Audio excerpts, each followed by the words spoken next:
Why was Macedonian King Alexander known as the Great?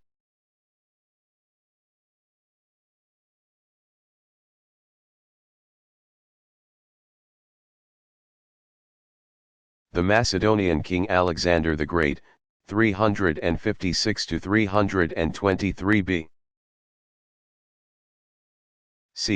has passed through history as a legendary figure. A reputation attributable to the fact that he conquered virtually all of the known world in his day. In effect, he was king of the world, though his tenure in that role was relatively brief. Born in the Greek city-state of Macedonia, Alexander was the son of King Philip II. 382 to 336 BC, who had risen to power 3 years earlier. He had an upbringing and education befitting a young Greek prince. Alexander was tutored by Greek philosopher Aristotle, 384 to 322 BC, and was trained in athletics and war. His studies of Greek literature and art would later combine with his skill as a warrior to produce a formidable conqueror. Inspired by Greek culture,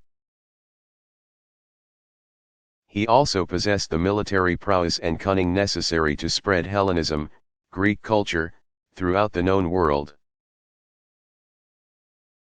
At the age of 16, Alexander began running the government of Macedonia while his father, King Philip, waged military campaigns to protect and expand his kingdom. At the age of 17, Alexander joined his father on the battlefield, where he commanded a section of the army to defeat Thebes. When Philip was assassinated in 336 BC, Alexander acted quickly to assert his claim to the throne. Having done so by 335 BC, he continued to carry out his father's campaigns, securing Greece and the Balkan Peninsula by the fall of that year. He followed this with an all-out offensive on the Persian Empire, long the enemy of Greece.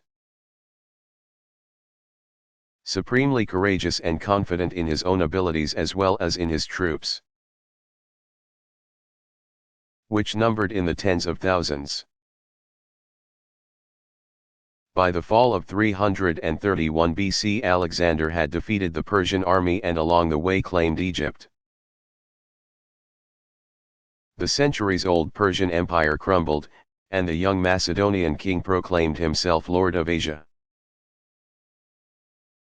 Still, he pressed on, claiming Afghanistan, where he solidified his claim by marrying a young princess, and then India. He was poised to take the Arabian Peninsula in 324 BC when he died of fever. He was 33. His vast kingdom, which he had ruled leniently but nevertheless authoritatively, was divided among his former generals.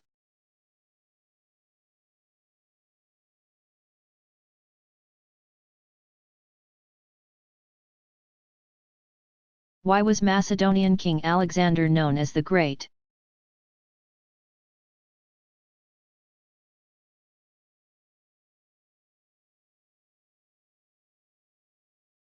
The Macedonian king Alexander the Great, 356 to 323 B.C.,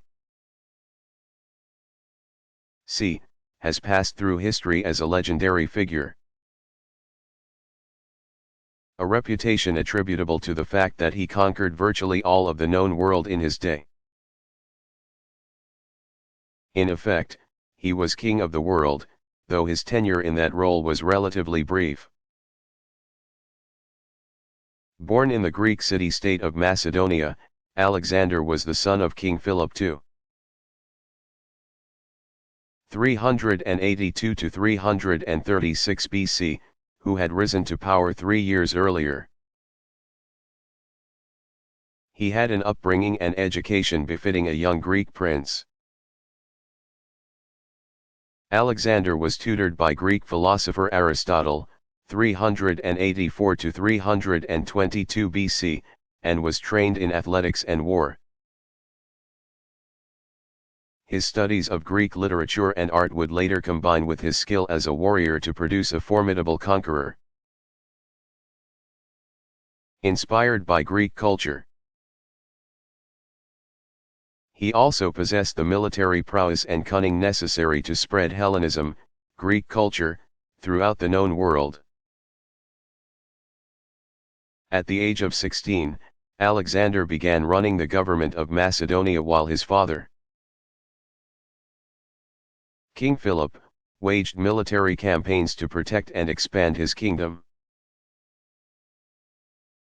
At the age of 17, Alexander joined his father on the battlefield,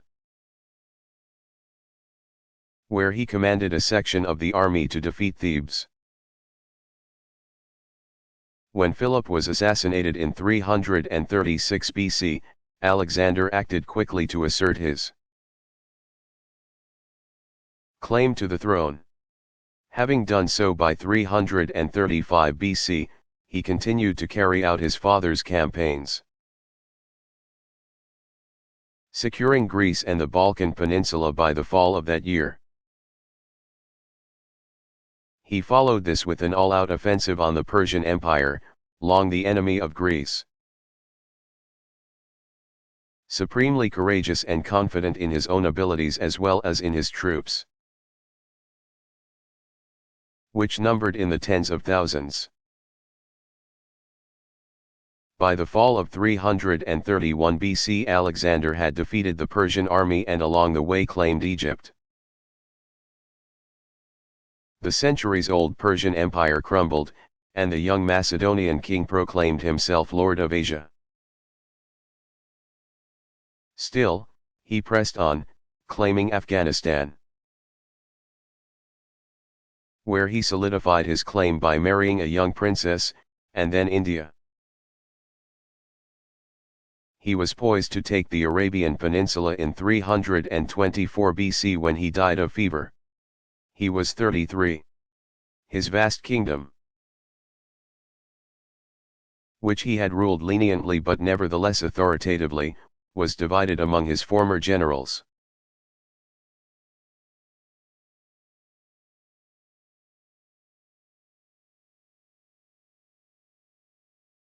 How was Rome able to conquer Greece?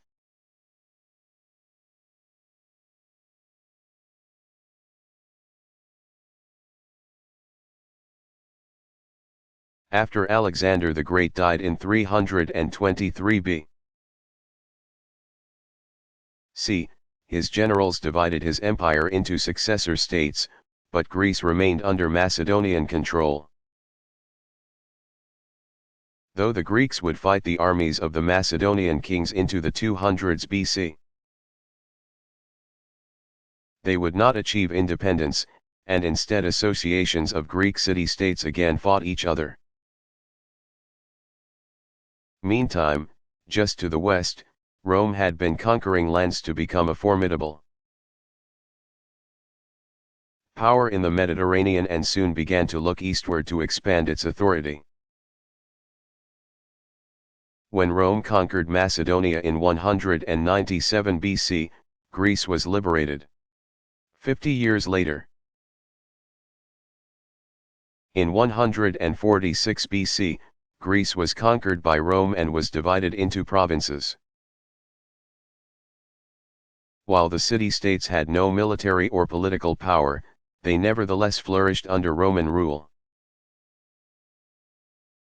And the Romans, who had first started borrowing from Greek thought and culture around 300 BC, were soon spreading Greek ideas, art, and religion throughout their empire, giving rise to the Greco-Roman culture inherited by modern Western civilization.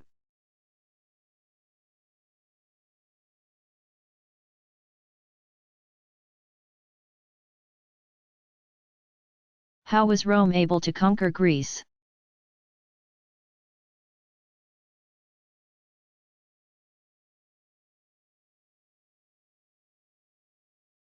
After Alexander the Great died in 323 B.C., his generals divided his empire into successor states, but Greece remained under Macedonian control. Though the Greeks would fight the armies of the Macedonian kings into the 200s BC, they would not achieve independence, and instead associations of Greek city-states again fought each other. Meantime, just to the west, Rome had been conquering lands to become a formidable power in the Mediterranean and soon began to look eastward to expand its authority. When Rome conquered Macedonia in 197 BC, Greece was liberated. 50 years later, in 146 BC, Greece was conquered by Rome and was divided into provinces. While the city-states had no military or political power, they nevertheless flourished under Roman rule. And the Romans, who had first started borrowing from Greek thought and culture around 300 BC, were soon spreading Greek ideas, art, and religion throughout their empire, giving rise to the Greco-Roman culture inherited by modern Western civilization.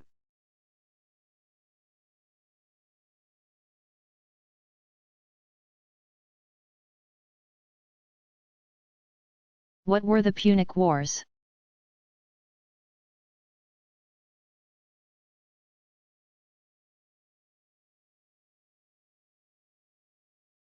The Punic Wars were three major campaigns that Rome waged to expand its empire. Messina, a present-day province of Sicily, Italy, was the site of the First Punic War, which began in 264 BC when warring factions in the trade and transportation center called for assistance from both Carthage and Rome. The Carthaginians arrived first and secured the city. But the Romans, who had girded their navy for the battle, arrived and drove the Carthaginians out. 241 BC, conquering Sicily. Messina became a free city but was allied with Rome. The rivalry between Rome and Carthage did not end there. The Second Punic War, 218 to 201 BC, was largely fought over control of Spain. When the great Carthaginian general Hannibal, 247 to 183 BC, captured the Roman allied city of Sagunta, Spain, in 218, he then crossed the Alps and invaded Italy, where he was met by and defeated the Roman armies. The deciding battle in the Second Punic War was fought in the North African town of Zama, southwest of Carthage, in 202 BC. It was there that the Romans under General Scipio Africanus, 236 to 183 BC, crushed the Carthaginians under Hannibal. Rome exacted payments from Carthage, and Carthage was also forced to surrender its claims. In Spain, in 201 BC, the two powers signed a peace treaty, which held for 5 decades. The Third Punic War erupted in 149 BC when the Carthaginians rebelled against Roman rule. By 146 BC, Carthage, which had been richer and more powerful than Rome when the Punic Wars began, was completely destroyed in this third and final conflict with the Roman army.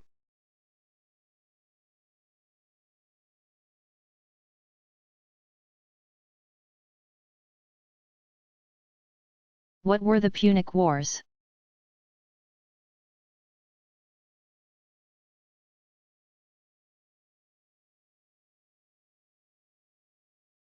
The Punic Wars were three major campaigns that Rome waged to expand its empire. Messina, a present-day province of Sicily, Italy, was the site of the First Punic War, which began in 264 BC when warring factions in the trade and transportation center called for assistance from both Carthage and Rome. The Carthaginians arrived first and secured the city. But the Romans, who had girded their navy for the battle, arrived and drove the Carthaginians out. 241 BC, conquering Sicily. Messina became a free city but was allied with Rome. The rivalry between Rome and Carthage did not end there. The Second Punic War, 218 to 201 BC, was largely fought over control of Spain. When the great Carthaginian general Hannibal, 247 to 183 BC, captured the Roman allied city of Sagunta, Spain, in 218, he then crossed the Alps and invaded Italy, where he was met by and defeated the Roman armies. The deciding battle in the Second Punic War was fought in the North African town of Zama, southwest of Carthage, in 202 BC. It was there that the Romans under General Scipio Africanus, 236 to 183 BC, crushed the Carthaginians under Hannibal. Rome exacted payments from Carthage, and Carthage was also forced to surrender its claims. In Spain, in 201 BC the two powers signed a peace treaty, which held for 5 decades. The Third Punic War erupted in 149 BC when the Carthaginians rebelled against Roman rule. By 146 BC Carthage, which had been richer and more powerful than Rome when the Punic Wars began, was completely destroyed in this third and final conflict with the Roman army.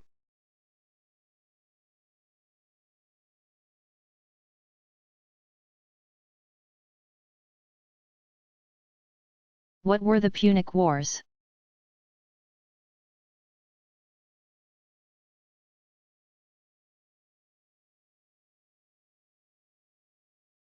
The Punic Wars were three major campaigns that Rome waged to expand its empire. Messina, a present-day province of Sicily, Italy, was the site of the First Punic War, which began in 264 BC when warring factions in the trade and transportation center called for assistance from both Carthage and Rome. The Carthaginians arrived first and secured the city. But the Romans, who had girded their navy for the battle, arrived and drove the Carthaginians out. 241 BC, conquering Sicily. Messina became a free city but was allied with Rome. The rivalry between Rome and Carthage did not end there. The Second Punic War, 218 to 201 BC, was largely fought over control of Spain. When the great Carthaginian general Hannibal, 247 to 183 BC, captured the Roman allied city of Sagunta, Spain, in 218, he then crossed the Alps and invaded Italy, where he was met by and defeated the Roman armies. The deciding battle in the Second Punic War was fought in the North African town of Zama,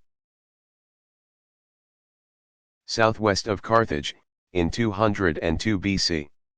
It was there that the Romans under General Scipio Africanus,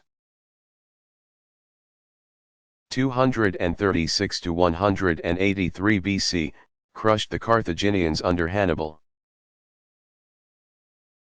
Rome exacted payments from Carthage, and Carthage was also forced to surrender its claims. In Spain, in 201 BC the two powers signed a peace treaty, which held for 5 decades. The Third Punic War erupted in 149 BC when the Carthaginians rebelled against Roman rule. By 146 BC Carthage, which had been richer and more powerful than Rome when the Punic Wars began, was completely destroyed in this third and final conflict with the Roman army.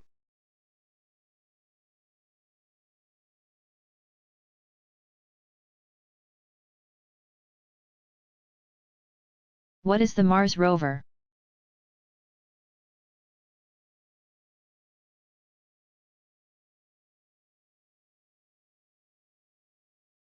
The Mars rover is a National Aeronautics and Space Administration, NASA, project launched in June 2003 and that landed on the Red Planet in January 2004.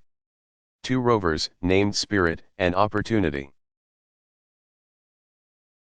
were designed to be robotic geologists, collecting data as they roam the surface of Mars. Each robot has features that NASA described as similar to what any living creature would need during exploration. A body, or structure, to protect the rover's vital organs, brains, or computers, to process information. Temperature controls, including internal heaters and insulation to protect the structure from the elements. A neck and head, or a mast for the cameras to give the rovers a human-scale view, eyes and other senses. Or cameras and instruments that give the rovers information about their environment, wheels and legs for mobility. Arms for reaching, and the ability to communicate, via antennas for speaking and listening.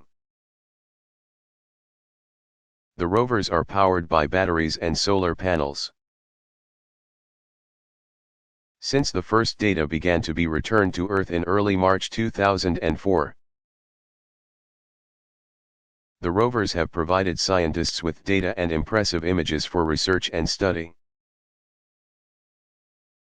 A dramatic finding from the twin rovers was the discovery that the arid planet had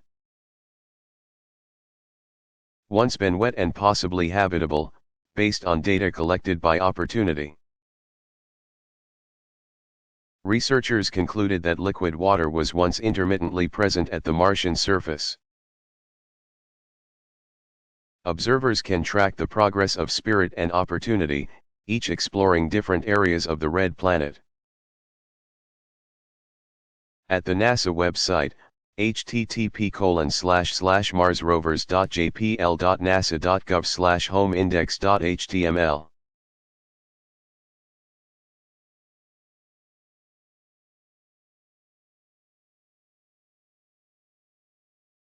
What was the Peace of Augsburg?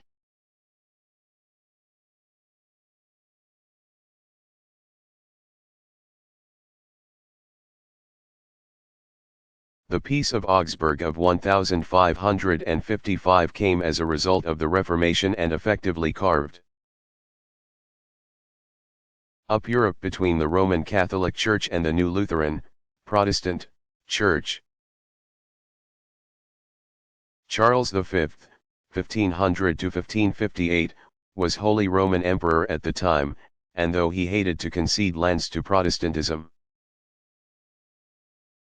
he also wished to end the religious divisions in the empire. Princes who had themselves converted to the new faith convinced Charles to allow each prince to choose the religion for his own land.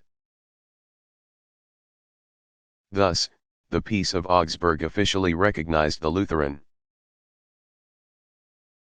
Church and the right of the people to worship as Protestants.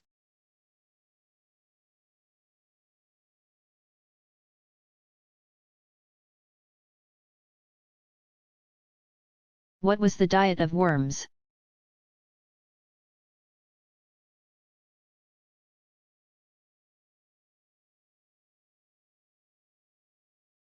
In 1521 a diet, which is another word for an imperial council or an assembly of princes, was convened at Worms, situated on the Rhine River in Germany. This particular meeting had been called by Holy Roman Emperor Charles V, 1500–1558, to consider the crisis that had been brought on by the Reformation. Since Martin Luther, 1483–1546, was instrumental in both igniting the movement and furthering its causes, he was called before the Diet to testify and defend himself. But the religious leader refused to yield his stance. He vowed to continue to make his argument against the Church. He closed his statement with these famous words, "Here I stand. I cannot do otherwise. God help me. Amen." The result of this was that on May 25 the Edict of Worms was issued, declaring Martin Luther an outlaw. However, Luther sought refuge in the protection of Frederick the Wise, and the edict itself served only to galvanize the cause of the reformers.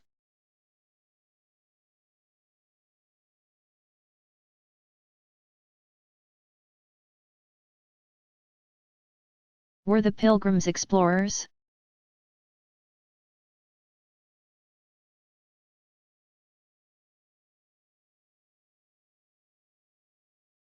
The Pilgrims were early settlers who sought religious freedom and self-government in the New World.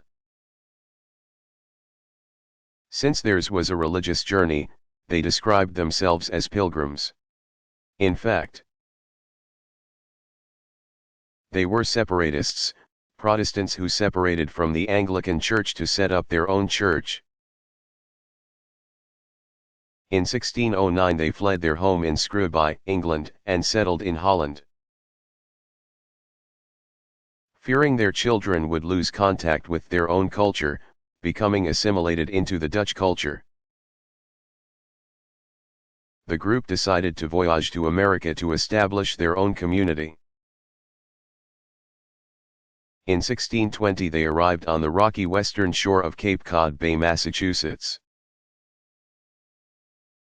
Their transatlantic crossing had taken 66 days aboard the Mayflower. 2 babies were born during the passage, bringing the number of settlers to 102, only some 35 of whom were pilgrims, the rest were merchants. On November 21 the Pilgrims drafted the Mayflower Compact, an agreement by which the 41 signatories, the men aboard the Mayflower, formed a body politic that was authorized to enact and enforce laws for the community. Religious leader John Carver, 1576–1621, was voted governor. Though their colonial charter from the London Company specified they were to settle in Virginia, they decided to establish their colony at Cape Cod, well outside the company's jurisdiction. By December 25 the Pilgrims had chosen the site for their settlement and began building at New Plymouth. The first year was difficult and the Pilgrims faced many hardships. 35 more colonists arrived aboard the Fortune, putting a strain on already limited resources. Sicknesses such as pneumonia, tuberculosis, and scurvy claimed many lives, including that of Governor Carver. And the merchants in the group challenged the purity of the settlement. Having secured a new patent from the Council of New England in June 1621, The lands of New Plymouth Colony were held in common by both the Pilgrims and the merchants. But this communal system of agriculture proved unsuccessful, and in 1624 William Bradford (1590 to 1657), who had succeeded Carver as governor, granted each family its own parcel of land. The Wampanoag Indians, who had previously occupied the land settled by the Pilgrims, proved friendly and were helpful advisors in agricultural matters. In 1626 the Pilgrims bought out the merchants' shares and claimed the colony for themselves. Though they were inexperienced at government before arriving in America and had not been formally educated, the Pilgrims successfully governed themselves according to the scriptures. And Plymouth Colony remained independent until 1691, when it became part of Massachusetts Bay Colony founded by the Puritans.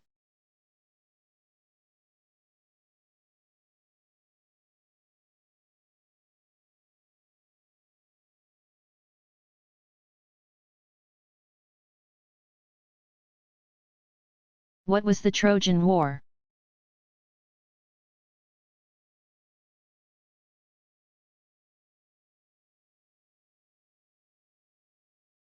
According to Greek legend, the Trojan War was a 10-year siege, c. 1200 BC, on the ancient city of Troy, also called Ilium. The Greek poet Homer, c. 850-BC, chronicled the Trojan War in his epic the Iliad.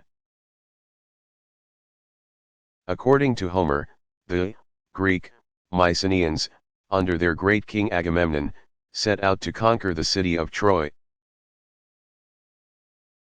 situated on the Turkish coast at the southwestern part of the Hellespont.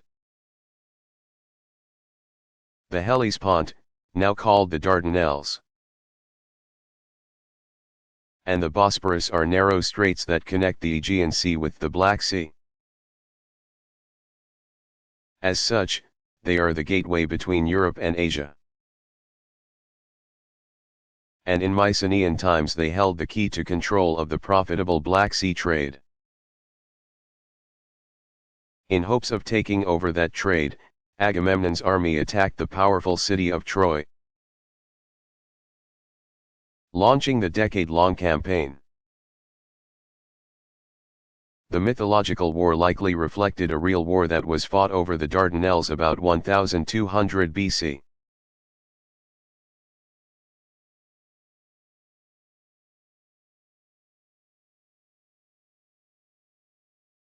What prompted widespread Irish emigration in the mid-1800s?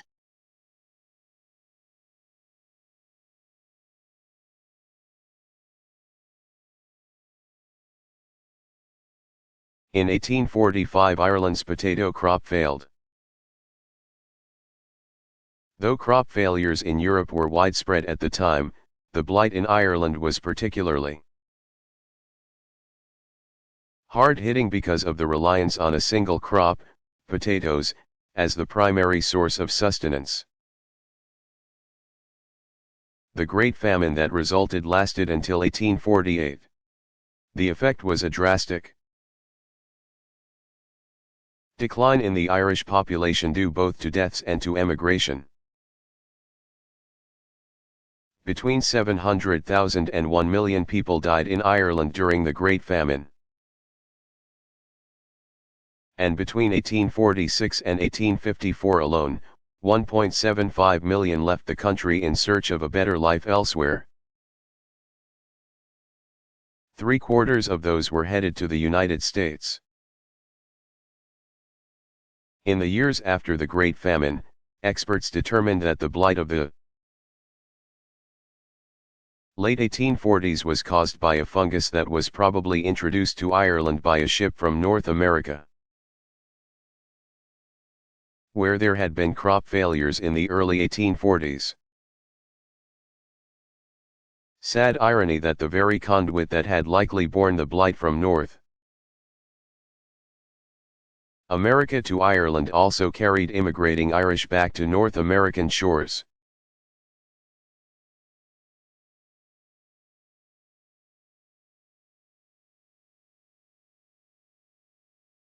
What is the International Space Station?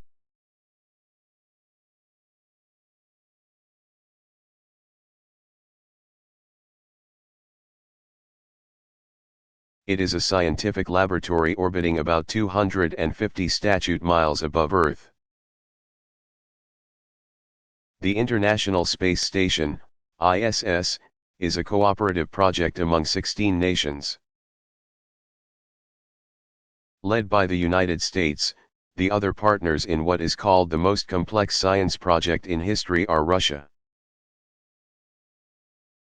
Canada, Japan, the 11 nations of the European Space Agency, and Brazil.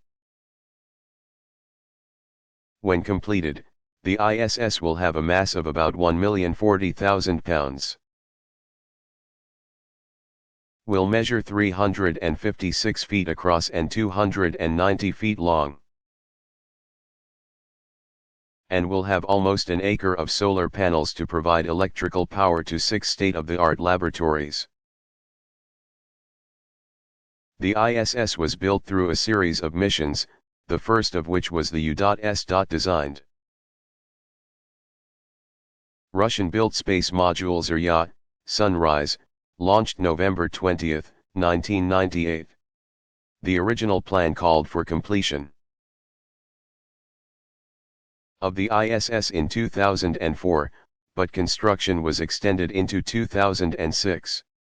As of April 30, 2005, the ISS had been in orbit. And a work in progress, for 2,353 days, with a cumulative crew time in space of 1,640 days. At that time, the United States had sent 11 expeditions to the islands. It then measured 240 feet across and 146 feet long, and weighed just more than 404,000 pounds. Scientists believe that experiments conducted on the ISS will lead to discoveries in medicine and to the development of materials and new science that will benefit people around the world. The space station is also considered a monumental first step in preparing for future human space exploration. Observers can track the ISS in orbit by using tools at NASA's website, http://spaceflight.nasa.gov/realdata/tracking/index.html. Construction updates and a timeline can be found at the Discovery Channel website. http://www.discovery.com/storiescience/ISS/ISS-HTML.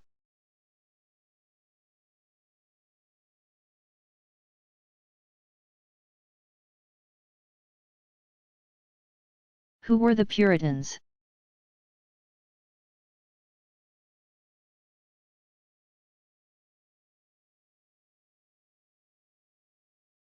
The Puritans were members of a religious movement that began in England in the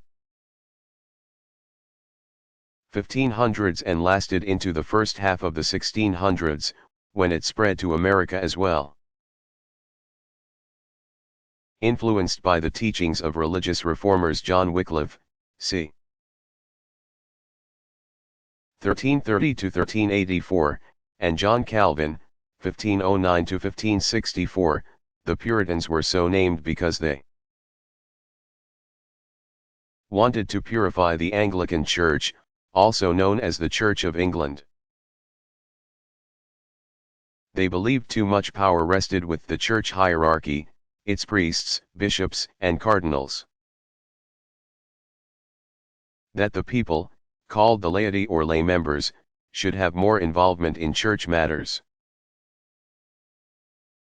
And that the ceremonies ought to be simplified to stress Bible reading and individual prayer. Further, they defied the authority of the Pope, believing that each church congregation should have control of its own affairs, which should be guided by a church council, called a presbytery, made up of lay members. These ideas are familiar to Americans today since they provided the basis not only for many Protestant churches but also influenced the formulation of U.S. government. When the Puritans faced persecution at home, they became religious pilgrims, traveling to the New World, where they established both their religious and social belief system.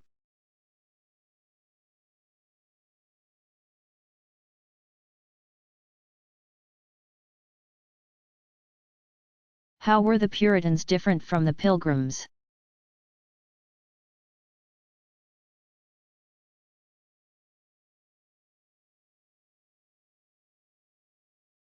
The Puritans who founded Massachusetts Bay Colony were, like the Pilgrims, religious Protestants. Both sects protested the Anglican Church. But while the Pilgrims separated from the Church, the Puritans wished to purify it. Their religious movement began in England during the 1500s. And they were influenced by the teachings of reformer John Calvin, 1509 to 1564. They also had strong feelings about government, maintaining that people can only be governed by contract,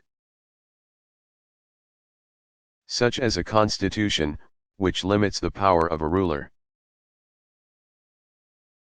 When King James I, 1566 to 1625, ascended the throne of England in 1603, he was the first ruler of the house, royal family, of Stuart. The Stuart monarchs, particularly James's successor, King Charles I, 1600 to 1649, tried to enforce absolute adherence to the High Church of Anglicanism, and viewed the Puritan agitators as a threat to the authority of the crown. Persecuted by the throne, groups of Puritans fled England for the New World. One group was granted a corporate charter for the Massachusetts Bay Company, 1629. Unlike other such contracts, which provided the framework for establishing colonies in America,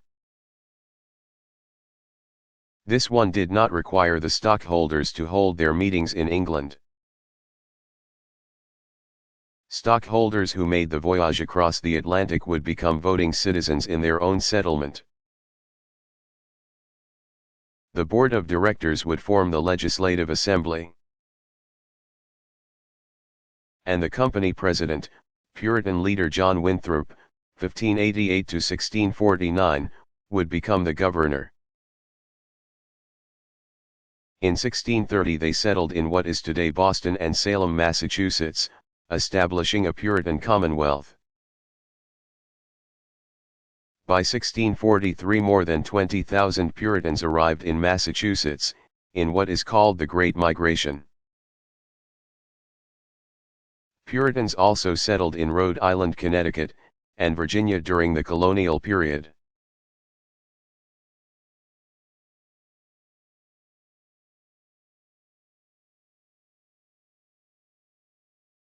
Who was the first woman in space?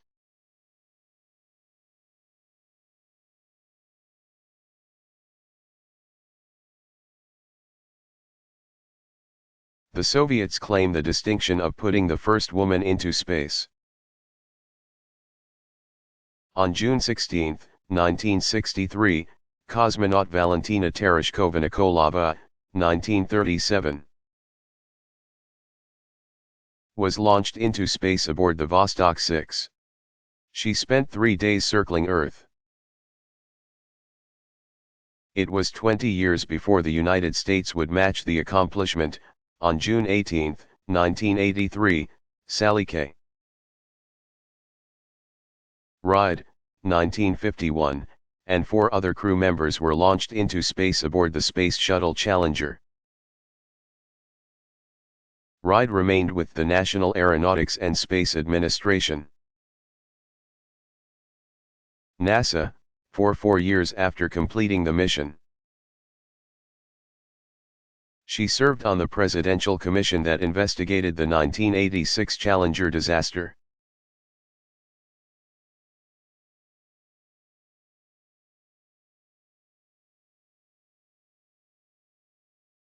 What was the Counter-Reformation?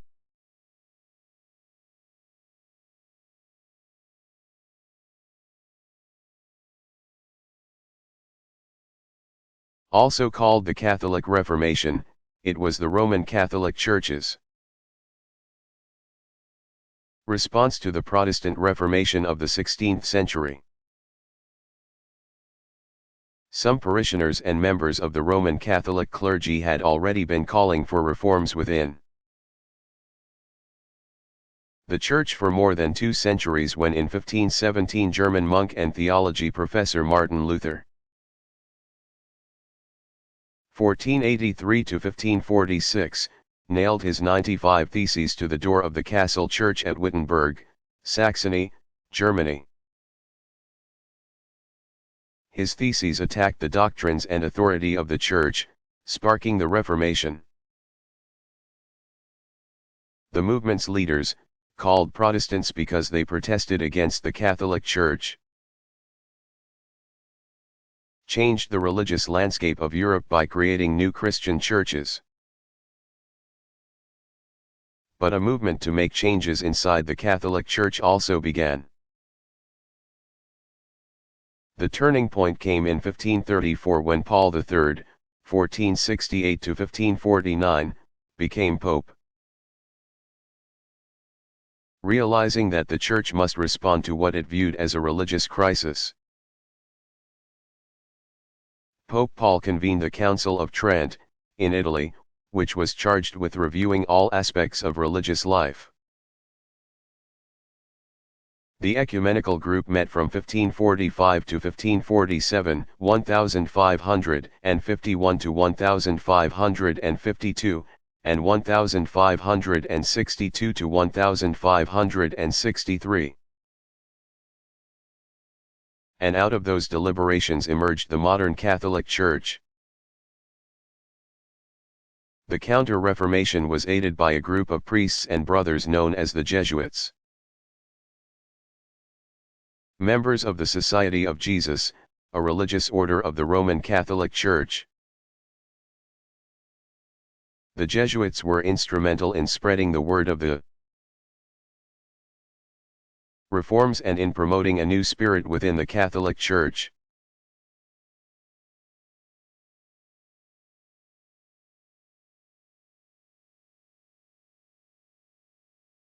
What happened to Athens after the Peloponnesian War?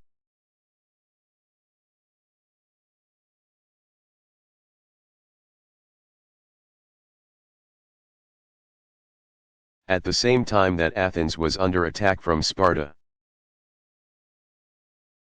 the city-state also suffered a terrible plague, beginning in 430 B. C. The plague killed about a third of Athens' citizens. This contributed to Athens' eventual defeat at the hands of its Spartan rivals during the Peloponnesian War. After the plague had claimed so many lives, Athens simply couldn't muster the military leadership and strength that it needed to defeat the increasingly powerful Peloponnesian League. At the end of the fighting, in 404 BC,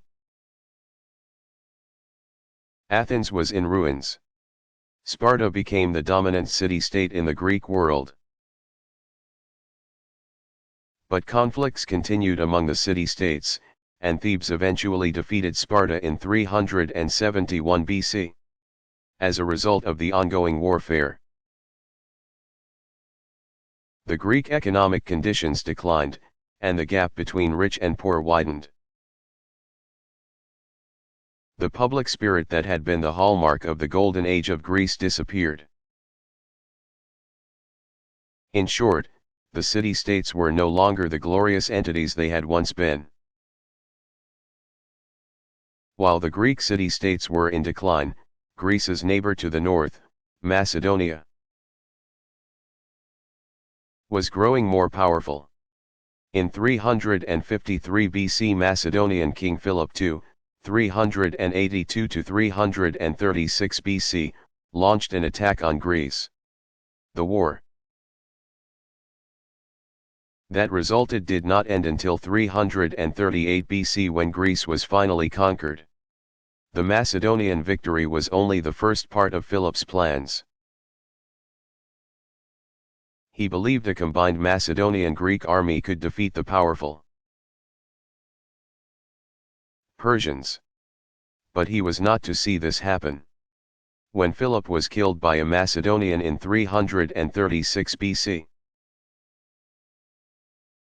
he was succeeded by his 20-year-old son, Alexander, 356 to 323 BC, a man history would come to call the Great.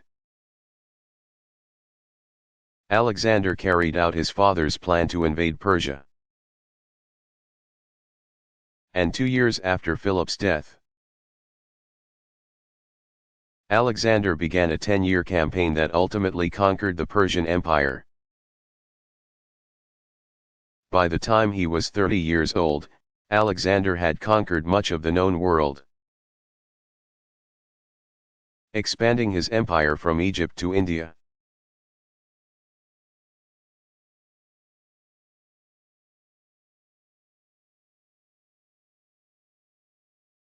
What caused the East-West Schism in the Catholic Church?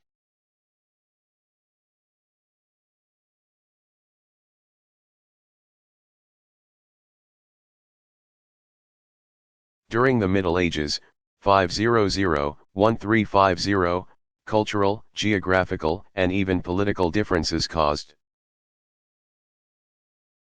an increasingly wide divide between the Catholic churches in Eastern and Southeastern Europe, as well as in parts of Western Asia, and West, the Catholic churches of Western Europe. In the 800s, a series of theological disputes began between the highest authority of the Eastern, Byzantine churches, called the Patriarch of Constantinople, also called the Ecumenical Patriarch, and the Pope, particularly about the Pope's authority over Christians in the East. Finally, in 1054, Pope Leo IX, 1002 to 1054, issued an anathema, a formal curse, against the Patriarch of Constantinople, Michael Cerularius, c. 1000 to 1059, excommunicating him and his followers from the Roman Catholic Church. The Church had officially split. Thereafter, the Eastern Orthodox churches would accept the Patriarch of Constantinople as the highest church authority. In other words, they did not acknowledge the primacy of the Pope, and they would follow the Byzantine rite, ceremonies, in the West. Roman Catholics followed the Latin rite and continued to regard the Pope as the Holy Father.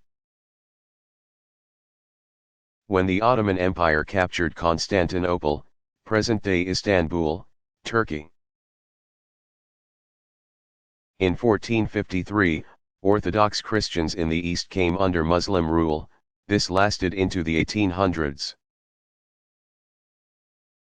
Though there are still differences between the Eastern Orthodox churches, the Greek Orthodox Church, the Russian Orthodox Church, etc., and the Roman Catholic Church today, the rift between them was healed in 1964 when Pope Paul VI, 1897 to 1978, met with Ecumenical Patriarch Athenagoras I, 1886–1972, in Jerusalem. The following year, the two religious leaders lifted the mutual anathemas between their churches.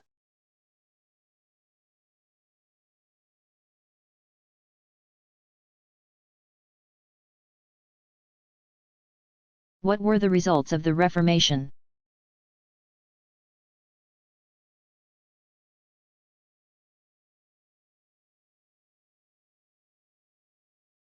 The emergence of the Protestants, who got their name for protesting against the Catholic Church,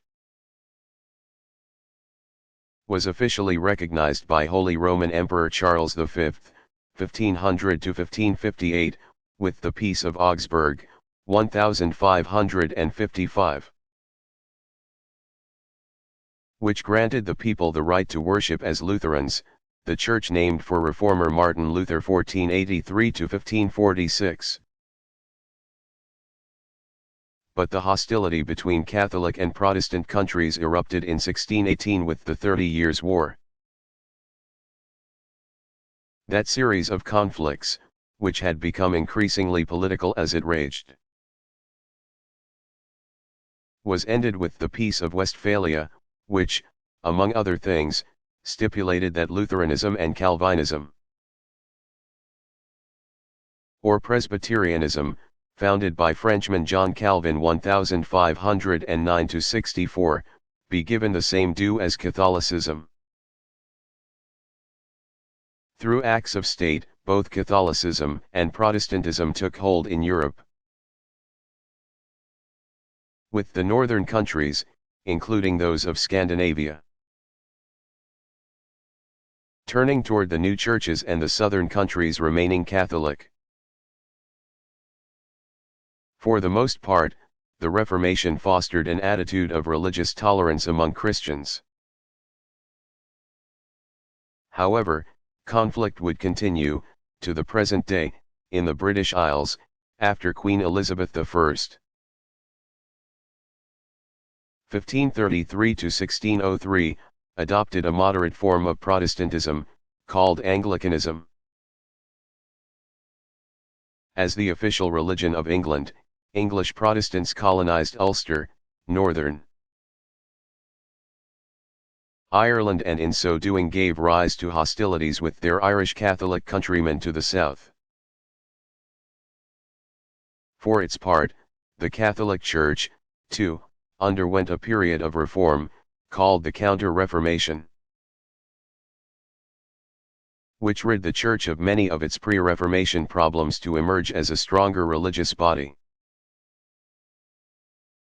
The Reformation had without question brought about greater religious freedom than had been known before. Among the churches that emerged during the Reformation are the Lutheran, the Anabaptist, ancestors to the Amish and Mennonite churches, the Presbyterian, the Episcopal, and the Congregational and Unitarian, formerly Puritan, all of which have strong followings today, both in Europe and in North America, where they were established by the colonists.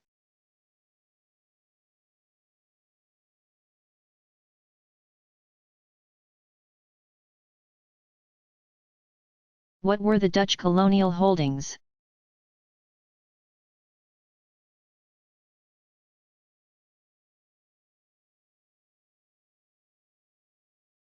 New Netherlands was the only Dutch colony on the North American mainland.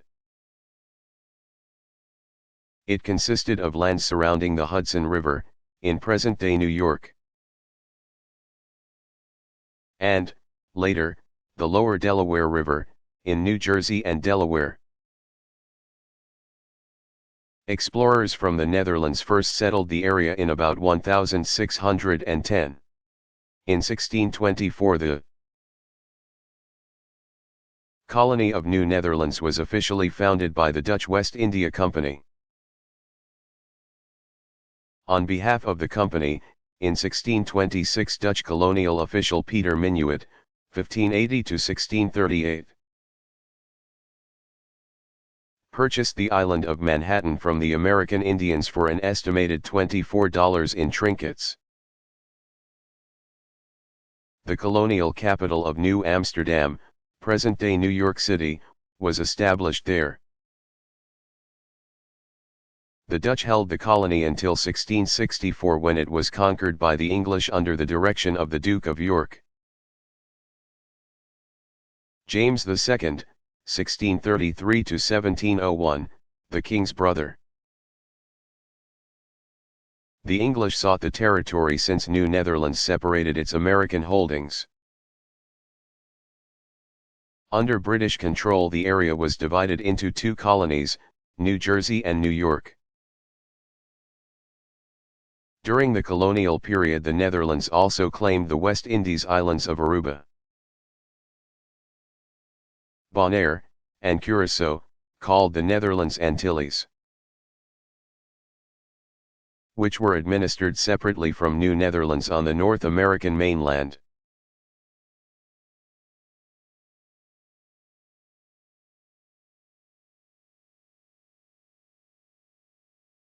What are the origins of slavery in America?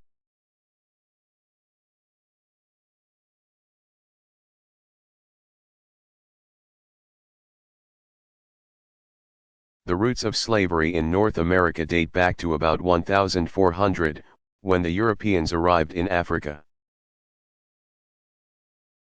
At first, the result of African contact with Europeans was positive, opening trade routes and expanding markets.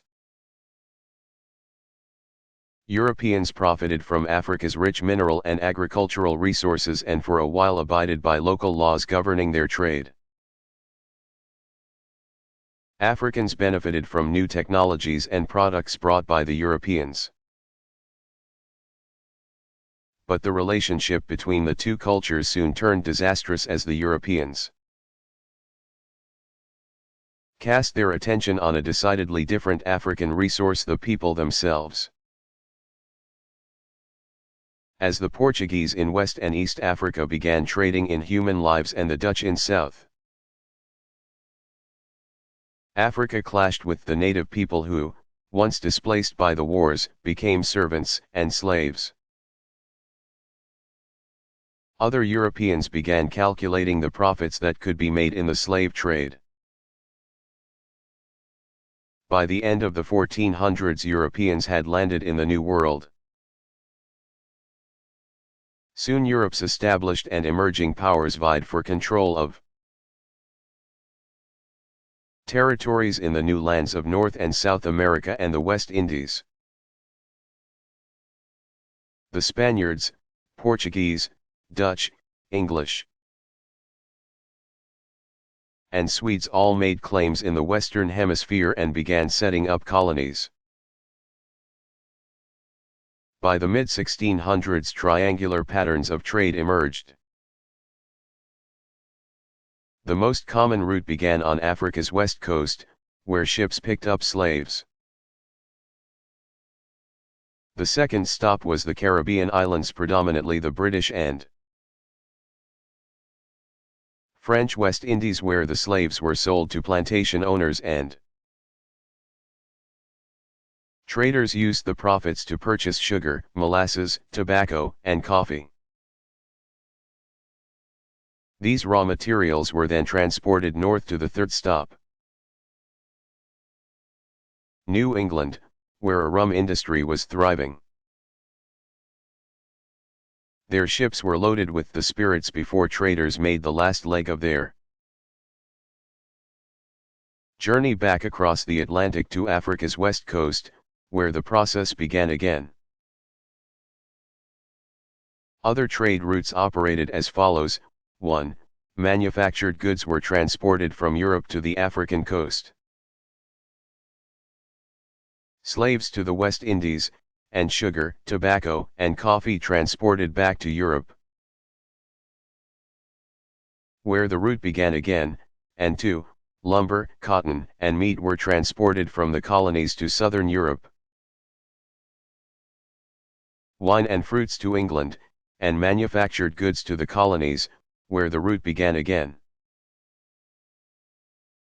There were as many possible routes as there were ports and demand for goods.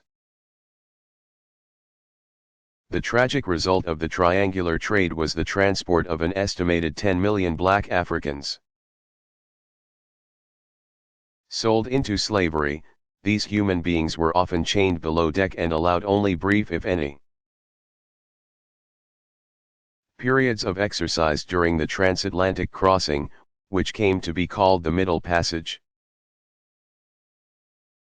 Conditions for the slaves were brutal and improved only slightly when traders realized that should slaves perish during the long journey across the ocean, it would adversely affect their profits upon arrival in the West Indies. After economies in the islands of the Caribbean crashed at the end of the 1600s, many slaves were sold to plantation owners on the North American mainland, initiating another tragic trade route. The slave trade was abolished in the 1800s, putting an end to the forced migration of Africans to the Western Hemisphere.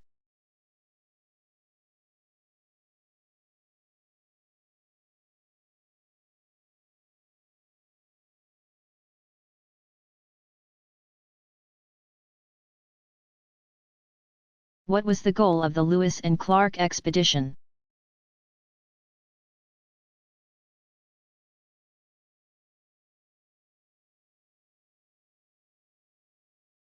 The expedition, which began in 1804 and took more than 2 years to complete, had 3 purposes. To chart a route that would be part of a passage between the Atlantic and Pacific Oceans. To trace the boundaries of the territory obtained in the Louisiana Purchase, and to lay claim to the Oregon Territory. Thomas Jefferson, 1743 to 1826, was President of the United States at the time, and he believed that a route could be found between St. Louis and the West Coast. As early as 1801, Jefferson had conceived of the idea that the Missouri and Columbia rivers might be followed west, leading to the Pacific. The journey would also be a reconnaissance mission. Information would be collected about the vast region and communications would be set up with its inhabitants. On April 30, 1803, the United States bought the Louisiana Territory from France. The purchase extended from the Mississippi River in the east to the Rocky Mountains in the west, and from the Gulf of Mexico in the south to British America, Canada, in the north. Jefferson soon picked his private secretary, Virginia-born Meriwether Lewis, 1774 to 1809, to lead the westward expedition. Lewis then chose as his co-leader William Clark, 1770 to 1838, who, as a lieutenant in the U.S. Army, had served General Anthony Wayne on the frontier, 1792 to 96. Beginning in the summer of 1803. Lewis and Clark undertook the necessary preparations for the overland journey. These included studying the classification of plants and animals, learning how to determine geographical position by observing the stars, and recruiting qualified men, mostly hunters and soldiers, for the expedition. On May 14, 1804, the Lewis and Clark expedition left St. Louis and headed up the Missouri River to its source. They then crossed the Great Divide and followed the Columbia River to its mouth, in present-day Oregon. At the Pacific Ocean, where they arrived in November 1805, 1.5 years after they had set out. They arrived back in St. Louis on September 23, 1806, having gathered valuable information on natural features of the country, including its flora, fauna, and the Indian tribes who lived there. The expedition had been helped by the addition, in what is now North Dakota, of a Shoshone Indian woman named Sacagawea, c. 1786–1812. Lewis and Clark had hired her husband, French-Canadian trader Toussaint Charbonneau, as an interpreter during the winter of 1804–05. Lewis and Clark thought that Sacagawea would be able to help them communicate with the Shoshone living in the Rocky Mountains, which she later did. Her brother was their chief. After the expedition, Lewis was made governor of Louisiana Territory, a post he served from 1807 to 1809. Clark resigned from the army in 1807 and became brigadier general of the militia and superintendent of Indian affairs for Louisiana Territory. In 1813 he became governor of the Missouri Territory, the Louisiana Territory less the state of Louisiana, which was organized as a state admitted into the Union in 1812, a post he held until 1821.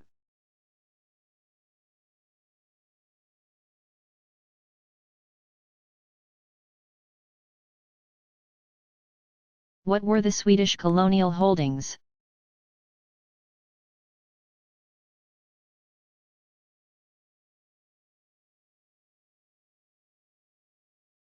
The Swedish possessions consisted of a small colony called New Sweden,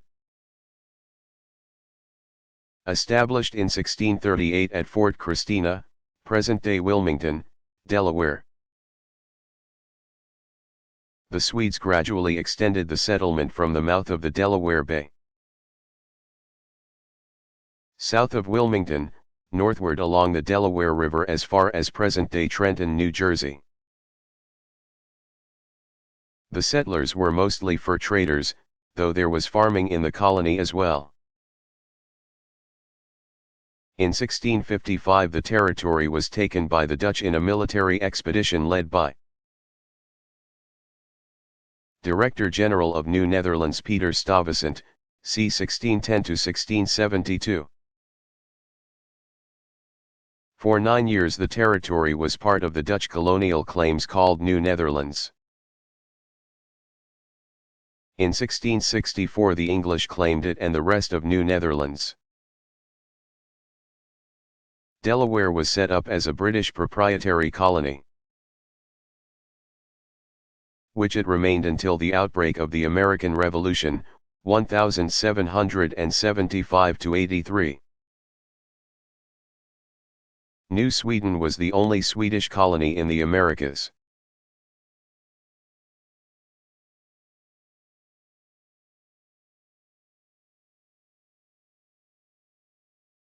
What was the importance of Martin Luther's 95 Theses?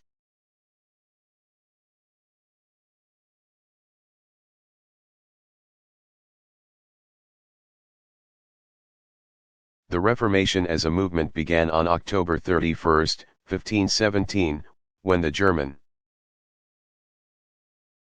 monk and theology professor Martin Luther, 1483–1546, nailed his 95 Theses to the door of the castle church at Wittenberg, Saxony, Germany. The Theses, which are arguments or assertions, question the value of indulgences, the pardons that were disseminated by the Church, and condemned the sale of them. Luther had already begun to preach the doctrine of salvation by faith rather than by works, and during 1518 he went on to publicly defend his beliefs, which were in direct opposition to the Church. The following year he expanded his argument against the Church by denying the supremacy of the Pope. In 1521 Pope Leo X, 1475–1521, declared Luther a heretic and excommunicated him. Ordered to appear before the Diet of Worms in April 1521, Luther refused to retract his statements of his beliefs, saying, "Unless I am convinced by the testimony of the Scriptures or by clear reason, I am bound by the Scriptures I have quoted, and my conscience is captive to the Word of God." The following month, Holy Roman Emperor Charles V, 1500–1558, issued the Edict of Worms, declaring Luther to be an outlaw and authorizing his death. But the Prince of Saxony, known by history as Frederick the Wise, 1463–1525, saw fit to protect Luther, whom he had appointed as a faculty member at the University of Wittenberg. Founded by Frederick the Wise in 1502. There Luther translated the New Testament into German and undertook a translation of the entire Bible. Luther continued the Protestant movement until his death in 1546.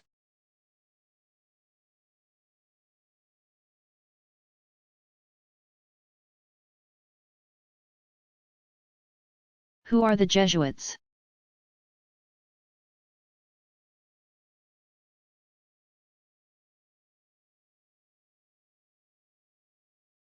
The Jesuits are members of a Roman Catholic religious order called the Society of Jesus.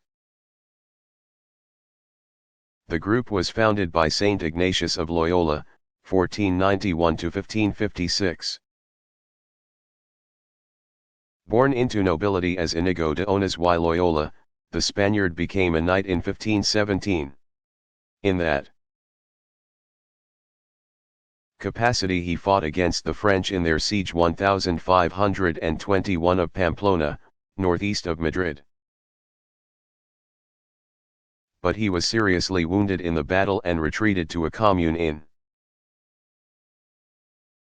northeast Spain from 1522 to 1523.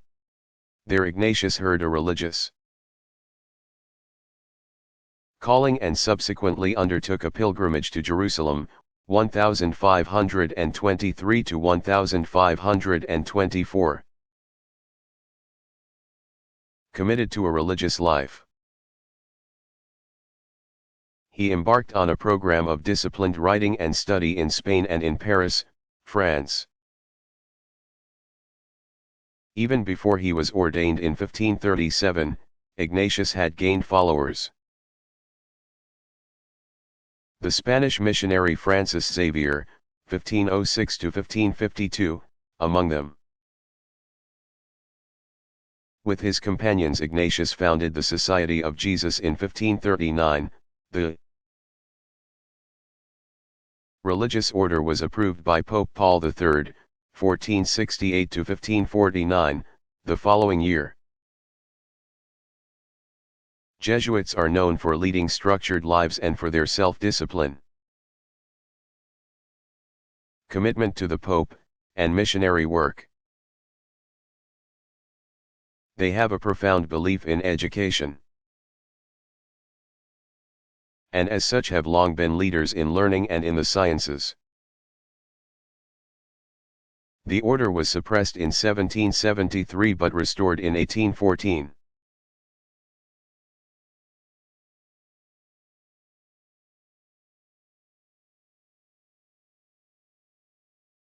What did manifest destiny have to do with the expansion of the United States?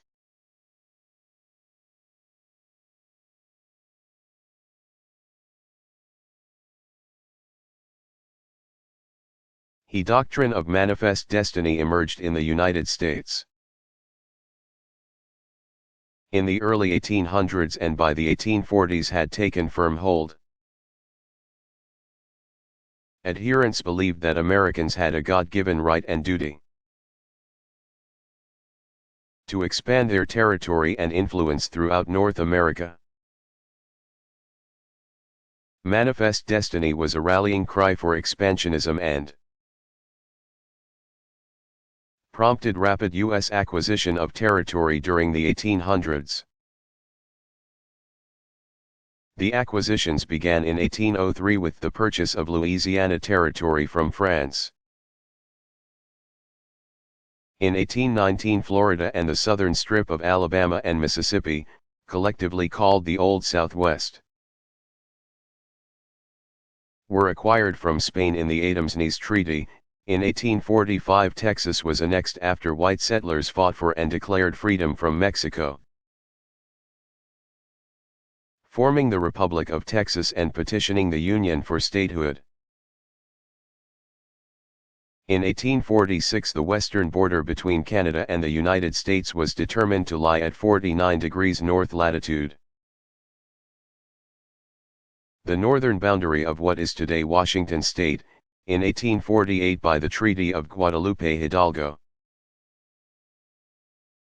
The United States secured New Mexico and California after winning the Mexican War. 1846–48, and in 1853 southern Arizona was acquired from Mexico in the Gadsden Purchase. With the 1853 agreement the United States had completed the acquisition of territory that makes up the contiguous states. The expansionist doctrine of manifest destiny was again invoked as justification for the Spanish-American War. 1898, which was fought over the issue of freeing Cuba from Spain. Spain lost the war, dissolving its empire. Cuba achieved independence, though it was occupied by U.S. troops for 3 years. By the close of the 19th century, manifest destiny had resulted in U.S. acquisition of the outlying territories of Alaska, Hawaiian Islands, Midway Islands, the Philippines, Puerto Rico, Guam, Wake Island, American Samoa, Panama Canal Zone, and U.S. Virgin Islands.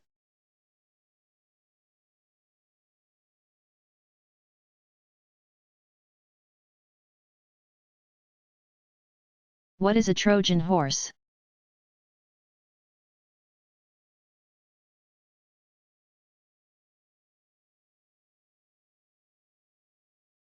B. C. A Trojan horse has come to symbolize anything that looks good but is actually subversive. According to his Trojan War epic the Iliad. After nearly 10 years of fighting the Trojans for control of their city, the Greek Mycenaean army built a huge wooden horse on wheels and offered it as a gift to their enemy. Leaving the peace offering outside the city walls of Troy, the Mycenaean army then departed. Despite warnings, including one from the Trojan princess Cassandra, the Trojans accepted the gift. And they opened the gates and wheeled the huge wooden horse into the city. It was a naive move, once the horse was inside the city gates. Mycenaean soldiers who were hidden inside the wooden structure took Troy by storm, ending the decade-long campaign and taking control of the lucrative Black Sea trade.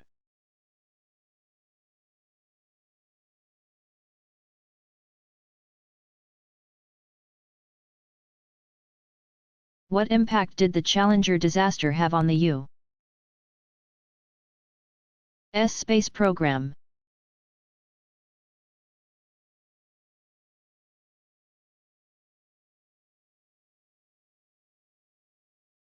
The immediate effect was that all scheduled launches were scratched. pending the outcome of the government investigation into the disaster. President Ronald Reagan, 1911–2004, acted quickly to establish a presidential commission to look into the January 28, 1986, accident, appointing former Secretary of State William P. Rogers. 1913–2001, as the chair. Rogers conducted a thorough investigation involving public and private hearings. More than 6,000 people, 15,000 pages of testimony, 170,000 pages of documents, hundreds of photographs, and reports of independent technical studies. Additionally, the Commission reviewed flight records, film evidence, and the recovered debris. On June 6, 1986, the Commission released its report, citing the cause of the disaster as the failure of the O-ring seals that are intended to prevent hot gases from leaking through the joint during the propellant burn. The Commission had learned that although both the National Aeronautics and Space Administration, NASA, and the O-ring manufacturer Morton Thiokol were concerned about the seals, which had also been used on other shuttles, they had come to regard them as an acceptable risk. The Commission went on to say that the decision to launch the Challenger was flawed. The U.S. House of Representatives Committee on Science and Technology, which had spent 2 months conducting its own hearings, also concluded that the disaster could have been prevented, citing that meeting flight schedules and cutting costs were given a higher priority than flight safety. With the blame for the disaster placed on NASA's doorstep, public confidence in the agency plummeted and NASA's own astronauts became concerned that their lives had been put at risk. However, the Commission also made 9 recommendations to NASA, including redesigning the solid rocket booster joints, giving astronauts and engineers a greater role in approving launches, reviewing the astronaut escape systems, regulating the rate of shuttle flights to maximize safety, and reforming the shuttle program's management structure. A turnover of personnel, which included some astronauts, resulted at the space agency, which spent almost 3 years rebuilding. It was not until September 29, 1988, that an American shuttle again flew in space.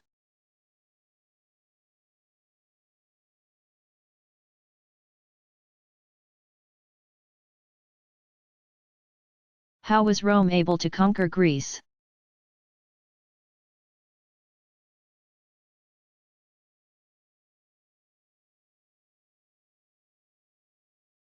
After Alexander the Great died in 323 B.C., his generals divided his empire into successor states, but Greece remained under Macedonian control. Though the Greeks would fight the armies of the Macedonian kings into the 200s BC, they would not achieve independence, and instead associations of Greek city-states again fought each other.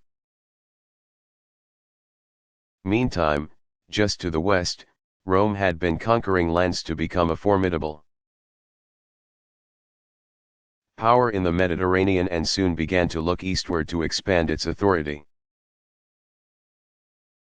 When Rome conquered Macedonia in 197 BC, Greece was liberated.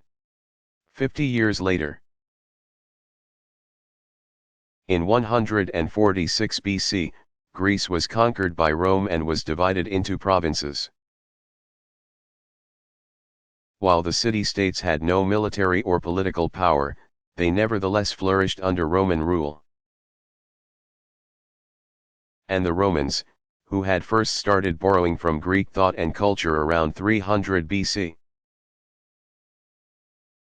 were soon spreading Greek ideas, art, and religion throughout their empire, giving rise to the Greco-Roman culture inherited by modern Western civilization.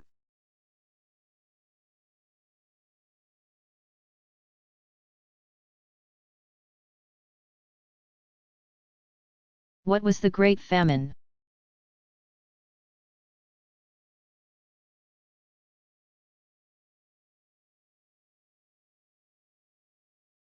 Typically the term refers to the Great Irish Famine, which began in 1845. That year crops failed across Europe, resulting in widespread hunger and disease, claiming 2.5 million lives. The famine was especially severe in Ireland, where many peasants exported their grain and millet and depended on potatoes for their own sustenance. The failure of the potato crop in 1845 was the 20th in Ireland since 1727. And it marked the beginning of the Great Famine, which lasted into 1848 due to more disastrous crop failures each successive year. The crops had failed due to blight, previously unknown to Ireland, which was caused by a microscopic organism. Fungus, believed to have been introduced by a ship from North America. British charity and government relief did little to alleviate the suffering. The resulting famine was responsible for a drastic decline in the Irish population due both to death and emigration. Between 700,000 and 1 million people died in Ireland, and nearly 2 million people left the country in search of a better life elsewhere. Other severe, or great, famines include one in 1769 in Bengal. The disaster claimed the lives of 10 million Asian Indians, one-third of the population. In 1878 up to 20 million Chinese people died as a 2-year drought held Asia in its grips, causing widespread crop failures. It is still considered the worst famine in history.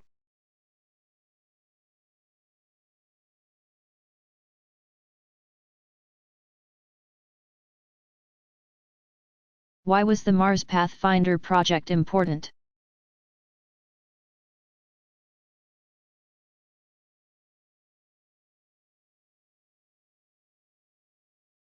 The historical space project yielded a tremendous amount of data, even more than scientists had planned or hoped about the planet, totally reshaping many long-held notions about Mars, the fourth planet in the solar system. Pathfinder landed on Mars on July 4, 1997, and deployed a 2-foot-long robotic rover called Sojourner. The small rover collected what project scientists described as a staggering amount of data. 2.3 billion bits of information about the planet, 8.5 million measurements of temperature and pressure, 16 chemical analyses of rocks, soil, and other surface materials, and 16,500 pictures. Among other things, the new data caused scientists to rethink the planet's color. Long believed to be red, the color is now described as a deep amber or butterscotch. The evidence gathered by Sojourner supports the notion that there may have been life on Mars. Future projects aimed at studying the planet's properties will further explore the theory that there was once life on Mars. With the success of Pathfinder, project scientists turned their attention to improving the data gathering capabilities of future rovers, including the addition of brushes to the robot, so that dust can be collected from rocks on the surface of Mars, which is a distance of 155 million miles from Earth.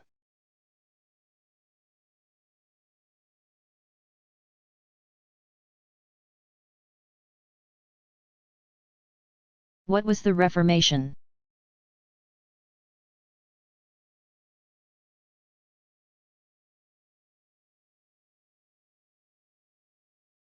It was a religious movement in Europe during the 16th and 17th centuries. It fomented inside the Catholic Church as people began questioning the Church's doctrines, practices, and authority. While the movement was preceded by a swelling dissatisfaction with the Church, the Reformation was officially, and some would say abruptly, begun in October 1517 when German monk and theology professor Martin Luther, 1483–1546, nailed his 95 Theses to the door of the castle church at Wittenberg, Saxony, Germany, launching an attack on the church. The movement continued through the 30 Years' War, 1618–48. And though the resolution to that conflict brought about a measure of religious stability in Europe, the force of the Reformation did not end there. Both the freedom of dissent and the Protestantism people know today are the byproducts of the movement.